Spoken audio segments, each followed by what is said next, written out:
ஹே buddies எல்லாரும் எப்படி இருக்கீங்க? நான் ரொம்பவே நல்லா இருக்கேன். இன்னைக்கு நம்ம என்ன வீடியோ பார்க்க போறோம்னா, எங்க வீட்ல புதுசா ஒரு ஃப்ரிட்ஜ் வாங்கியிருக்கோம். அந்த ஃப்ரிட்ஜ் ஆர்கனைஸ் பண்றதுக்காக நான் மீஷோல கொஞ்சம் ப்ராடக்ட்ஸ்லாம் வாங்கியிருக்கேன். நான் வாங்கின இந்த ப்ராடக்ட்ஸ்லாம் எவ்வளோ ப்ரைஸ் அண்ட் அந்த ப்ரைஸ்க்கு இந்த ப்ராடக்ட்லாம் ஒர்த்தா இல்லையான்னு சொல்லிட்டு தான் நம்ம இந்த வீடியோவில் பார்க்க போகிறோம். அப்புறம் இந்த ப்ராடக்ட்லாம் வச்சு என்னோடய ஃப்ரிட்ஜை நான் எப்படி ஆர்கனைஸ் பண்ணுறேன்னு சொல்லிட்டு பார்க்கலாம். வாங்க வீடியோக்குள்ளே போகலாம். ஆல்ரெடி எங்கள் வீட்டில் ஒரு சிங்கிள் டோர் ஃப்ரிட்ஜ் தான் இருந்துச்சு. ரொம்ப நாளாகவே ஒரு டபுள் டோர் ஃப்ரிட்ஜ் வாங்கணும்னு சொல்லிட்டு ரொம்ப ஆசைப்பட்டு இப்போ தான் அதுக்கு ஒரு வழி பிறந்துச்சு. புதுசாக ஃப்ரிட்ஜ் வாங்கின உடனே அதில் அரேஞ்ச் பண்ணுறதுக்காக புது ப்ராடக்ட்லாம் வாங்கி வச்சுட்டேன். நார்மலாகவே எனக்கு இந்த மாதிரி அன்பாக்சிங் பண்ணுறதுலாம் ரொம்பவே பிடிக்கும். ஆனால் இந்த பாக்ஸை பிரிக்கவே எனக்கு அவ்வளோ டைம் ஆகுது. ஒரு வழியாக பாக்ஸை பிரிச்சுட்டு பார்த்தா ஒரு பாக்ஸ்லேயே 2 பார்சல் வந்திருக்கு. ஃபர்ஸ்ட் நான் ஓப்பன் பண்ணுற இந்த கண்டெய்னர் தான் நான் ரொம்ப எதிர்பார்த்தது. ஏன்னா இந்த ஒரு கண்டெய்னருக்குள்ளேயே 4 ரேக் மாதிரி வச்சுருப்பாங்க. இதோட ப்ரைஸ் வந்துட்டு நான் 200 ருபீஸ்க்கு வாங்கியிருந்தேன். நான் ஆர்டர் பண்ணும்போது என்ன நினச்சேன்னா ரொம்ப சின்ன சின்ன ரேக்காக இருக்குமோ அப்படின்னு சொல்லிட்டு நினச்சேன். ரொம்ப கம்மி குவான்டிட்டி தான் பிடிக்கும்னு சொல்லிட்டு நினச்சேன். ஆனால் இந்த ப்ராடக்டை பார்த்தவொடனே நான் அவ்வளோ ஹாப்பி ஆகிட்டேன். உண்மையாகவே சொல்கிறேன், 200 ருபீஸ்க்கு செம ஒர்த்தான ப்ராடக்ட் தான் இது. இப்போ நார்மலாகவே நம்ம இஞ்சி பூண்டு பச்சை மிளகாலாம் எல்லாமே தனித்தனியாக ஏதாச்சும் பாக்ஸ் போட்டு வைப்போம். ஆனால் இது எல்லாமே இந்த ஒரே பாக்ஸுக்குள்ளவே நம்ம போட்டு வச்சுக்கலாம். நம்மளுக்கு ஸ்பேஸுமே நல்லாவே கிடைக்கும் ஃப்ரிட்ஜில்.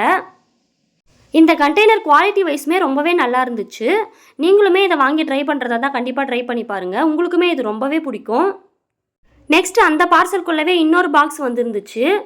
அதை ஓப்பன் பண்ணி பார்க்குறதுக்கே எனக்கு அவ்வளோ எக்ஸைட்மெண்ட்டாக இருந்துச்சு, என்ன பாக்ஸ் வந்திருக்கும் அப்படின்னு சொல்லிட்டு. ஃபர்ஸ்ட் டைம் நான் என்னோடய ஃப்ரிட்ஜுக்காக இந்த மாதிரிலாம் பொருள் ஆர்டர் பண்ணியிருக்கேன். நெக்ஸ்ட்டு முட்டைலாம் அடுக்கி வைக்கிறதுக்காக நான் ஒரு எக் கண்டெய்னர் தான் வாங்கியிருந்தேன். இந்த ப்ராடக்டோட ப்ரைஸ் வந்துட்டு 142 ருபீஸ்க்கு வாங்கியிருந்தேன். இந்த கண்டெய்னரை நான் மெயினாக வாங்கினதுக்கு ரீசனே சரி ஷாப்புக்கு போயிட்டே ஈஸியாக முட்டைலாம் வச்சு எடுத்துகிட்டு வந்துடலாம் அப்படின்னு சொல்லிட்டு தான். ஆனால் இதோட மூடி பார்த்திங்கன்னா அவ்வளோ டைட்டாலாம் இல்லை, கொஞ்சம் லூஸாக தான் இருந்துச்சு. ஃப்ரிட்ஜ்லேயே வேணால் வச்சு இதில் முட்டை அடுக்கி வச்சுக்கலாம். கண்டிப்பாக வெளியில் இருந்துலாம் இதை சேஃப்டியாக எடுத்துகிட்டு வர முடியுமான்னு சொல்லிட்டு நம்மளுக்கு தெரியல. இந்த கண்டெய்னர்லுமே 2 ரேக் இருந்துச்சு. ஒரு ரேக்லேயும் நம்ம 12 முட்டை வச்சுக்கலாம். ஒரு ரேக்குக்கு மேலே இன்னொரு ரேக்கை வச்சுட்டு சைடில் லாக் பண்ணுற மாதிரி ஒரு ஆப்ஷன் கொடுத்துருக்காங்க. இதில் ஒரே ஒரு மைனஸ் பாயிண்ட் என்னென்னா அதோட மூடி தான். மற்றபடி இந்த ப்ராடக்ட்ஸ் கொஞ்சம் ஓகே தான். நெக்ஸ்ட்டு நான் இதை மெயினாக வாங்கணும்னு சொல்லிட்டு நினச்சி ஆர்டர் பண்ண ப்ராடக்ட் தான் இது. ஏன்னா என்ன தான் ஃப்ரிட்ஜு காஸ்ட்லியாக வாங்கினாலும் அதை திறந்து பார்த்தா ஃபுல்லாக கவர் தான் இருக்கும். வெஜிடபிள்ஸ்லாம் எல்லாமே நான் கவரில் போட்டு தான் ஃப்ரிட்ஜுக்குள்ளே வச்சுருப்பேன். சரி இனிமேவாச்சும் அழகாக ஆர்கனைஸ் பண்ணி வைக்கலான்னு சொல்லிட்டு தான் நான் இந்த கண்டெய்னர்லாம் ஆர்டர் பண்ணியிருந்தேன். இதோட ப்ரைஸ் பார்த்தீங்கன்னா 200 ருபீஸ்க்கு வாங்கியிருந்தேன். இதில் மொத்தம் 6 பாக்ஸஸ் கொடுத்துருக்காங்க. இந்த ப்ராடக்டில் பாக்ஸ் தனியாக மூடி தனியான்னு சொல்லிட்டு அழகாக நீட்டாக பாக்ஸ் வந்துருந்துச்சு. எனக்கு இந்த பாக்ஸை பிரிக்கும் போதே என்ன பயம்னா, அட்லீஸ்ட் 1/4 கிலோ வெஜிடபிள்ஸ் ஆச்சு பத்துமா இல்லை ரொம்ப கம்மியாக இருக்குமா அப்படின்னு சொல்லிட்டு தான் ரொம்ப பயமாக இருந்துச்சு. நம்ம வெஜிடபிள்ஸ் வச்சு க்ளோஸ் பண்ணோம்னா அதில் வர தண்ணியிலேயே சீக்கிரமாக அந்த வெஜிடபிள்ஸ்லாம் அழுகி போயிடும். அந்த மாதிரி சீக்கிரமாக அழுகி போகாமல் இருக்கிறதுக்காக இந்த பாக்ஸில் ஒரு ஃபில்டர் லேயர் மாதிரி கொடுத்துருந்தாங்க. இந்த லேயருக்கு மேலே தான் நம்ம வெஜிடபிள்ஸ் வைக்க போகிறோம். ஸோ வெஜிடபிள்ஸில் வர தண்ணிலாம் அந்த ஃபில்டருக்கு கீழே இறங்கிடும். ஒரு 1 வீக்குக்கு வெஜிடபிள்ஸ்லாம் நல்லா ஃப்ரெஷ்ஷாகவே இருக்கும். நெக்ஸ்ட்டு நான் ஆர்டர் பண்ணியிருந்த இந்த கண்டெய்னருமே 6 பீசஸ் இருந்துச்சு. இதோட ப்ரைஸ் வந்துட்டு 228 ருபீஸ் வந்துருந்தது. நான் இதுக்கு முன்னாடி ஓப்பன் பண்ண கண்டெய்னரை விட இது கொஞ்சம் பெருசாக இருக்கும்னு தான் நினச்சி நான் ஆர்டர் பண்ணியிருந்தேன். ஏன்னா கொஞ்சம் வெஜிடபிள்ஸ்லாம் நான் அதிக குவான்டிட்டியில் வாங்குவேன். ஸோ அதை அரேஞ்ச் பண்ணி வைக்கிற மாதிரி கொஞ்சம் பாக்ஸும் கொஞ்சம் பெருசாக இருக்கணும்னு நினச்சி தான் நான் இதை ஆர்டர் பண்ணியிருந்தேன். பட் எனக்கு டிசப்பாயிண்ட் ஆகிற மாதிரி தான் இந்த பாக்ஸுமே வந்துருந்துச்சு. இது அதை விட பெரிய பாக்ஸ்லாம் கிடையாது. ஒரு 1 இன்ச்சு மட்டுமே கொஞ்சம் பெருசாக இருக்கும்னு நினைக்கிறேன். ரிவ்யூவில் பார்க்கும்போது இது கண்டிப்பாக எவ்வளோ பெரிய சைஸ் இருக்குன்னுலாம் சொல்லிட்டு நம்மளால் அவ்வளவும் யோசிக்க முடியாது. இதில் 1/4 கிலோவுக்கு மேலே கொஞ்சம் வெஜிடபிள்ஸ் வைக்கலாம். ஆனால் 1/2 கேஜிக்குள்ளே தான் வைக்க முடியும். இதுலேயுமே அந்த ஃபில்டர் ரேக்லாம் வச்சு நல்லா பாக்ஸ் நல்லா குவாலிட்டியாகவே கொடுத்துருந்தாங்க. நான் வாங்கின ப்ரைஸஸ்க்கு இந்த பாக்ஸ்லாம் ஓகே தான் சொல்லிட்டு சொல்லலாம். கண்டிப்பாக வேஸ்ட்டு கிடையாது. கவர்லலாம் போட்டு இந்த வெஜிடபிள்ஸ்லாம் வைக்கிறதுக்கு ஒரு 200 ருபீஸ் ஸ்பெண்ட் பண்ணி இந்த மாதிரி பாக்ஸில் வைக்கிறதெல்லாம் எவ்வளோ பெட்டர்னு தான் சொல்லுவேன். நம்மளுக்குமே ஃப்ரிட்ஜு பார்க்குறதுக்கு நல்லா நீட்டாகவும் இருக்கும், நல்லா ஸ்பேஸஸும் இருக்கும். அடுத்து ஃப்ரிட்ஜுக்கு வெளியில் பார்க்குறதுக்கும் ஃப்ரிட்ஜு கொஞ்சம் அழகாக இருக்கணும்ல. ஸோ அதுக்காக கொஞ்சம் ஸ்டிக்கர்ஸ்லாம் வாங்கியிருக்கேன். நான் வாங்கியிருக்க எல்லா ஸ்டிக்கர்ஸுமே மேக்னெட் வச்சு தான் வாங்கியிருக்கேன். ஃபர்ஸ்ட் நான் வாங்கின இந்த ஸ்டிக்கர் தான் ஒன் ஆஃப் மை ஃபேவரட்னே சொல்லலாம்.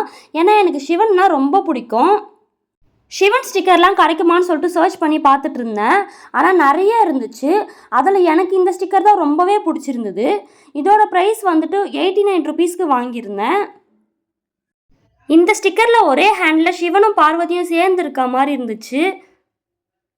நீங்களே பாருங்கள் எவ்வளோ சூப்பராக கொடுத்துருக்காங்கன்னு சொல்லிட்டு.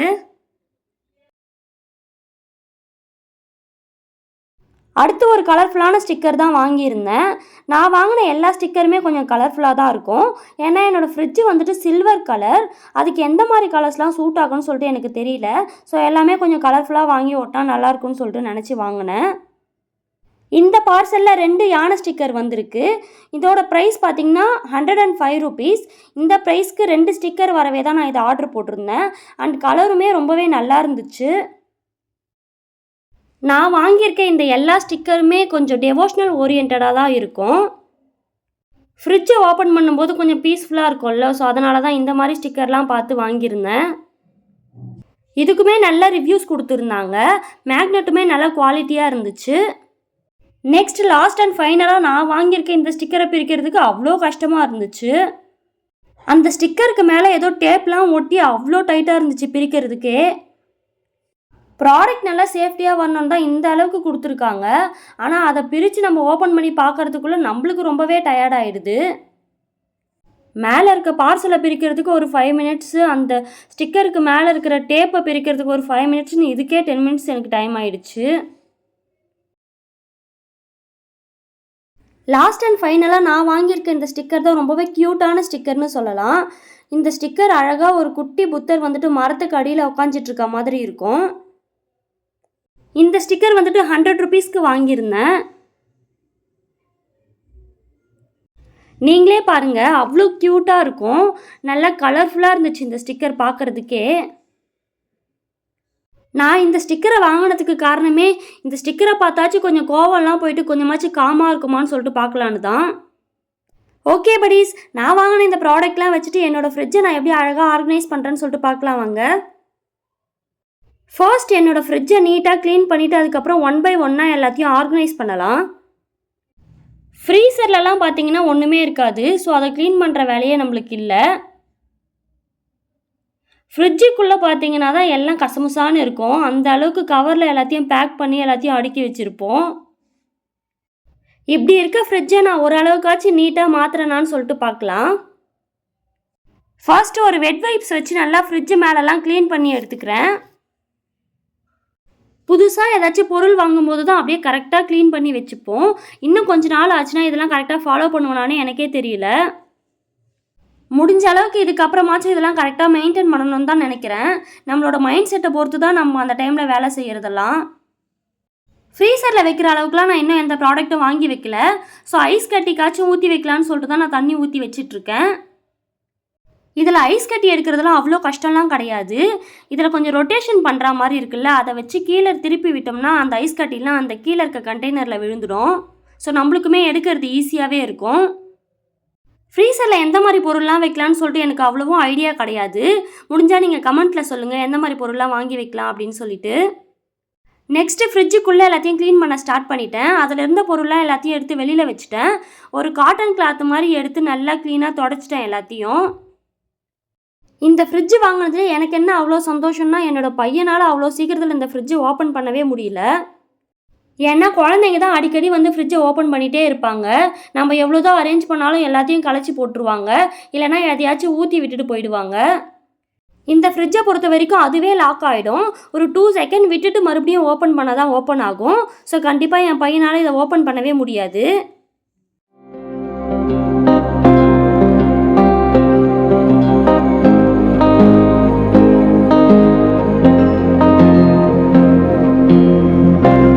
கவரில் இருந்த எல்லா வெஜிடபிள்ஸையும் எடுத்து நான் அழகாக நீட்டாக எல்லா கண்டெய்னர்லேயும் அரேஞ்ச் பண்ணி வச்சுட்டேன். பார்க்குறதுக்கு எல்லாமே பர்ஃபெக்டாக இருந்துச்சு. நான் இது எல்லாத்தையும் எடுத்து அரேஞ்ச் பண்ணும்போது நைட்டு 10 o'clock மேலே தான் இருக்கும். ஆனால் நான் செம ஜாலியாக இந்த வேலை தான் செஞ்சிட்ருந்தேன். ஏன்னா நான் ஃபர்ஸ்ட் டைம் இந்த மாதிரி ஃப்ரிட்ஜை ஆர்கனைஸ் பண்ணிகிட்ருக்கேன். ஒரு பாக்ஸாக எடுத்து எல்லாத்தையும் டைட்டாக மூடி போட்டு வச்சுட்டேன். அதுக்கப்புறமா எல்லாத்தையும் ஒன்று ஒன்றா ஃப்ரிட்ஜில் அடுக்க ஸ்டார்ட் பண்ணிட்டேன். இவ்வளோ பாக்ஸஸ் இருக்குது, ஃப்ரிட்ஜுக்குள்ளே எல்லாத்தையும் அடுக்கி வைக்கிறதுக்கு இடம் பத்துமான்னு தான் சொல்லிட்டு பார்த்துட்டு இருந்தேன். ஆனால் கரெக்டாக ஃப்ரிட்ஜுக்குள்ளே கொஞ்சம் ஸ்பேஸ்லேயே எல்லாத்தையுமே அரேஞ்ச் பண்ணுற மாதிரி தான் இருந்துச்சு. எல்லாத்தையுமே நீட்டாக அழகாக அரேஞ்ச் பண்ணதுக்கப்புறம் என்னோடய ஃப்ரிட்ஜ் எந்த அளவுக்கு சூப்பராக மாறிடுச்சின்னு சொல்லிட்டு நீங்களே பாருங்கள்.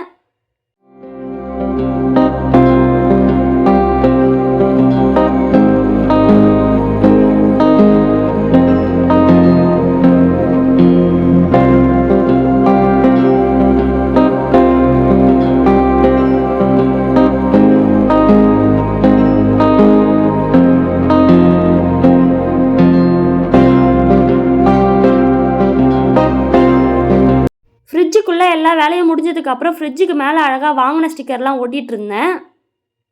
ஃப்ரிட்ஜு வேறு எந்த மாதிரிலாம் அழகாக வச்சுக்கலான்னு சொல்லிட்டு உங்களுக்கு ஏதாச்சும் ஐடியா இருந்தால் முடிஞ்சால் கமெண்ட்டில் சொல்லுங்கள். நெக்ஸ்ட் டைம் நான் அதெல்லாம் ட்ரை பண்ணி பார்க்குறேன். நிஜமாவே சொல்கிறேன், நான் இந்த ஸ்டிக்கர்லாம் வாங்கும் போது எந்த மாதிரி ஒட்டினா அழகாக இருக்குன்னு சொல்லிட்டு நான் முன்னாடியே யோசிச்சேனோ அதே மாதிரி தான் இந்த ஸ்டிக்கர்லாம் வந்துருந்துச்சு.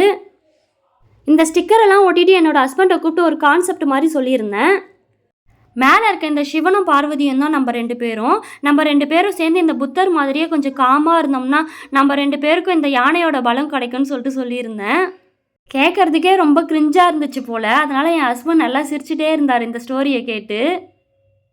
ஃபைனலாக நான் எதிர்பார்த்த மாதிரியே என்னோடய ஃப்ரிட்ஜை ஓரளவுக்கு அரேஞ்ச் பண்ணி வச்சுட்டேன். இந்த மாதிரி வீடியோலாம் உங்களுக்கு பிடிக்கும்னா என்னோடய சேனலை மறக்காமல் சப்ஸ்கிரைப் பண்ணி வச்சுக்கோங்க. நெக்ஸ்ட் வீடியோவில் பார்க்கலாம். பாய் buddies.